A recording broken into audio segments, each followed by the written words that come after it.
നമസ്കാരം, എല്ലാ കുട്ടികൾക്കും ഗിരീഷ് സാറാണ്. മോഡൽ എക്സാം അടുത്തു. +1 +2 കാരെല്ലാം തകർത്ത് പഠിക്കുന്നുണ്ടോ ഇല്ലെന്നുള്ള രീതിയിൽ ടെൻഷൻ ഉണ്ടോ?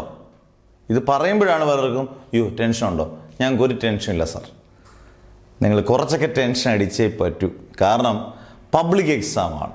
പ്രത്യേകിച്ചും +2 കാർക്ക്, +2 +1 കാർക്കും +2 കാർക്ക് പ്രത്യേകിച്ചും ഇത് കഴിഞ്ഞതിൻ്റെ മാർക്ക് കൊണ്ട് നിങ്ങൾക്കൊരു കോഴ്സിന് ചേരണമെന്നുണ്ടെങ്കിൽ അത്യാവശ്യമായിട്ട് നല്ല പെർസെൻറ്റേജ് മാർക്കില്ലെങ്കിൽ മെറിറ്റിൽ ഒരു കോളേജിലും നമുക്ക് കിട്ടത്തില്ല. അന്നേരം ഇപ്പം വെളിയിലോട്ടൊക്കെയുള്ള ചാൻസുകളൊക്കെ വളരെ കുറഞ്ഞുകൊണ്ടിരിക്കുകയാണ്. നല്ല അക്കാഡമിക് ബാക്ക്ഗ്രൗണ്ടുള്ള നല്ല പെർസെൻറ്റേജ് മാർക്കുള്ളവരെ വെളിയിലോട്ട് പോലും എടുക്കുന്നുള്ളൂ. അന്നേരം ടെൻഷൻ ഇല്ലാതെ മോഡൽ എക്സാം, അത് +1 കാർക്ക് ഇമ്പ്രൂവ്മെൻറ്റ് പോലും ഇല്ലാതെ നിങ്ങൾ ഗംഭീരമായിട്ട് പഠിച്ചാലേ +2 എഴുതാൻ പറ്റൂ. അന്നേരം നിങ്ങൾക്ക് എങ്ങനെ ടെൻഷൻ ഇല്ലാതെ പൂർണ്ണമായിട്ടും മോഡൽ എക്സാം എഴുതാം? ഒരു ടെൻഷൻ നിങ്ങൾക്ക് വേണ്ട. ഈ പറയുന്ന കാര്യം ഒന്ന് നിങ്ങൾ ശ്രദ്ധിച്ച് കേട്ടാൽ മതി. വളരെ സിമ്പിളായിട്ട് ഇത്രയേ ഉള്ളൂ. നമ്മൾ ഇപ്പം 15 ചാപ്റ്റർ ഫിസിക്സ് ഉണ്ട്, അല്ലെങ്കിൽ 10 ചാപ്റ്റർ നമ്മൾ കെമിസ്ട്രി ഉണ്ട്. നമ്മൾ എന്ത് ചെയ്യുന്നത്? മോഡൽ പരീക്ഷ വരുമ്പോഴത്തേനും കുറച്ച് ചാപ്റ്ററുകളിൽ നിന്ന് കുറച്ച് കാര്യങ്ങളൊക്കെ നോക്കിക്കൊണ്ടുപോയി പരീക്ഷ എഴുതും. നല്ലപോലെ പഠിക്കുന്ന കുട്ടികളുണ്ട്, എല്ലാവരെയും സംബന്ധിച്ചല്ല പറയുന്നത്. പക്ഷേ ഒരു 80% കുട്ടികൾ ഇപ്പോൾ ഇങ്ങനെയാണ്. കുറച്ച് അങ്ങോട്ടും ഇങ്ങോട്ടും ഒക്കെ കുറച്ച് ക്വസ്റ്റ്യൻസ് നോക്കിക്കൊണ്ട് പോകും. അങ്ങനെ പഠിക്കുന്നതിന് പകരം നിങ്ങൾ എത്ര ചാപ്റ്ററാണോ പഠിക്കുന്നത്, എത്ര ചാപ്റ്റർ, ഇപ്പം 5 ചാപ്റ്റർ പഠിച്ചാൽ മതി മോഡൽ എക്സാം എന്ന് വിചാരിക്കുക. 15 ചാപ്റ്ററിൽ 5 ചാപ്റ്റർ നല്ല പെർഫെക്റ്റ് ആയിട്ട് പഠിക്കണം. അത് ഏറ്റവും ബുദ്ധിമുട്ടുള്ള ചാപ്റ്ററുകൾ പഠിക്കുകയാണെങ്കിൽ ഏറ്റവും ബെസ്റ്റ്.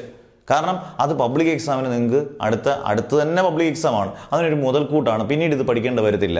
ജസ്റ്റ് ഒന്ന് വായിച്ചു നോക്കിയാൽ മതി. അല്ലെങ്കിൽ എന്ത് കുഴപ്പമെന്ന് അറിയോ? വീണ്ടും ചുമ്മാ വായിച്ചുകൊണ്ട് ഇപ്പം പോയി കഴിഞ്ഞ് കഴിഞ്ഞാൽ എല്ലാം ആദ്യം മുതൽ പബ്ലിക് എക്സാമിന് വീണ്ടും പഠിക്കണം. അതിനെക്കാട്ടിലുപരി ഉള്ള പഠിക്കുന്ന ചാപ്റ്റർ, അത് 4 ചാപ്റ്റർ ആയിക്കോട്ടെ, 5 ചാപ്റ്റർ ആയിക്കോട്ടെ, പഠിക്കുന്ന ഏത് വിഷയങ്ങൾ, അത് കൊമേഴ്സോ ഹ്യൂമാനിറ്റീസോ സയൻസോ, അത് നല്ല ഗംഭീരമായിട്ട് ഉള്ള ചാപ്റ്ററുകൾ വൃത്തിയായിട്ട് പഠിച്ചുകൊണ്ട് പോവുക. എന്നിട്ട് അതിൽ നിന്ന് വരുന്ന ക്വസ്റ്റ്യൻസ് മാക്സിമം അറ്റൻഡ് ചെയ്യുക, നന്നായിട്ട് എഴുതുക. ഇതാണ് ടെൻഷൻ റിലീസ് ചെയ്യാനുള്ള മോഡൽ എക്സാമിൻ്റെ ഏറ്റവും നല്ല കാര്യം. പബ്ലിക് എക്സാം എന്തായാലും നമുക്ക് എല്ലാം പഠിച്ചേ പറ്റൂ.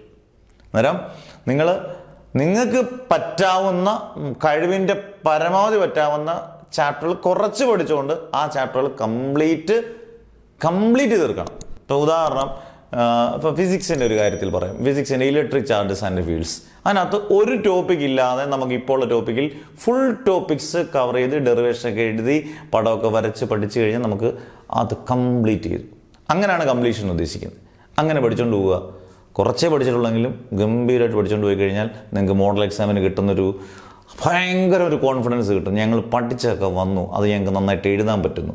അവിടുന്ന് ഇവിടുന്ന് പോയി കഴിഞ്ഞാൽ നിങ്ങൾക്ക് ഒന്നും എഴുതാനും പറ്റത്തില്ല. നിങ്ങൾക്ക് ഭയങ്കര ഫ്രസ്ട്രേറ്റഡ് ആയി പോവും, ഡിപ്രഷൻ ആവും. അതിൻ്റെ ആവശ്യമില്ല. ഈ രീതിക്ക് പോവുക. പബ്ലിക് എക്സാമിന് നമുക്ക് തകർത്ത് പഠിച്ച് നല്ല ഗംഭീര മാർക്ക് മേടിക്കാം. ഓക്കെ, ഇനിയും ടെൻഷൻ ഉണ്ടെങ്കിൽ നിങ്ങൾ കമൻസ് ഇടുക. Never ever give up.